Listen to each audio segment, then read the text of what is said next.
আপনারা জানেন ২০০৯ সালের ২৫ এবং ২৬শে ফেব্রুয়ারি ভারতের ষড়যন্ত্রে তৎকালীন হাসিনার সরকার বাংলাদেশ সীমান্তকে অরক্ষিত করার জন্য পরিকল্পিতভাবে যে ঘৃণ্য হত্যাকাণ্ড চালিয়েছিল বিডিআরদের উপরে এবং পরবর্তীতে এটিকে বিডিআর বিদ্রোহ নামে চালনা করার চেষ্টা করেছিল।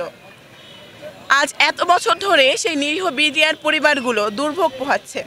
আমরা ছাত্র জনতার পক্ষ থেকে আমরা চেয়েছি তাদের সেই দুর্ভোগের অবসান ঘটুক।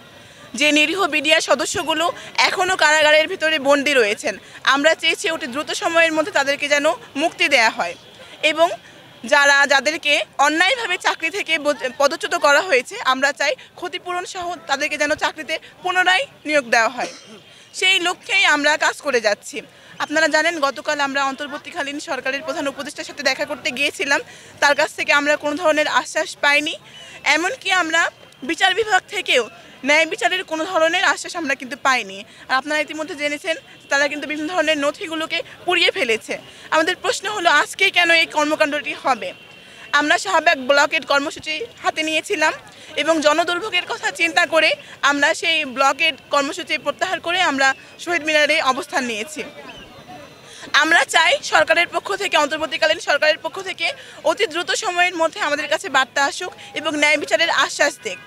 না, সর্বস্তরের মানুষের সমর্থন আছে বলে তারা আসছে। কারণ আমরা তো সবাই জানি বিডিআরদের ওপর যে ঘৃণ্য হত্যাকাণ্ড চালিয়েছিল তার সাক্ষী তো দেশের মানুষজন। তারা যে নিরপরাধ, তাদের যে কোনো দোষ ছিল না এবং ভারতের মদদে পরিকল্পিতভাবে হত্যাকাণ্ড চালানো হয়েছিল এটি সমগ্র দেশবাসী জানে। এবং আমরা যে আন্দোলনটা করছি তাদের পক্ষে, আমাদের পক্ষে কিন্তু সমগ্র দেশের জনগণই রয়েছে। তো তারা আসবেন, আমাদের সমর্থন জানাবেন, আমাদের আন্দোলনের সাথে একাত্মতা ঘোষণা করবেন, এটাই স্বাভাবিক। শুধু আমার বান্ধবী বলে কথা না, আমরা প্রতিটি বিডিআর পরিবারের দুর্ভোগগুলো তো আমরা দেখেছি। যাদের যে বিডিআর সদস্যগুলোকে যাদেরকে হত্যা করা হয়েছে কিংবা চাকরিচ্যুত করা হয়েছে, জেলে বন্দি করে রাখা হয়েছে, স্বাভাবিকভাবেই তো তাদের পরিবারগুলো দুর্ভোগে ছিল। তাদের বাচ্চা কাচ্চারা বাবাকে কাছে পায়নি, অনেক বছর ধরে বাবাকে কাছে পায়নি। তারা কিভাবে দিনাতিপাত করেছে, ভালো স্কুলে পড়তে পারেনি। সেই দুর্ভোগের কথা তো শুধু আমার কেন, সারা দেশবাসী জানে আমার মনে হয়। এবং সেই জন্যই আমরা চাই অতি দ্রুত সময়ের মধ্যে সেই হত্যাকাণ্ডের তদন্ত হোক, তারা ন্যায় বিচার পাক, দ্রুততম সময়ের মধ্যে তাদেরকে জেল থেকে বন্দি করা হোক, যে জেল বন্ধ থেকে মুক্তি দেওয়া হোক এবং পুনরায় যে নিরীহ সদস্যগুলো রয়েছেন তাদেরকে অন্যায়ভাবে চাকরি থেকে পদচ্যুত করা হয়েছিল তাদেরকে ক্ষতিপূরণ সহ আবার চাকরিতে যেন নেওয়া হয়, আমরা এই দাবি জানিয়েছি। বাংলাদেশের মানুষ এখন অন্য রাষ্ট্রের সাথে অধীনতামূলক নীতি কিন্তু পরিহার করেছে। আপনারা দেখবেন সীমান্তে তাদের দামি দামি অস্ত্রশস্ত্রের বিপরীতে কিন্তু কাস্তে হাতে কিন্তু প্রতিবাদ জানিয়েছে। এমনও অনেক মানুষ সীমান্তে, আপনি চাঁপাইনবাবগঞ্জ সীমান্তে যদি দেখেন, তারা সাধারণ মানুষ কিন্তু স্বতঃস্ফূর্তভাবে অংশগ্রহণ করেছে।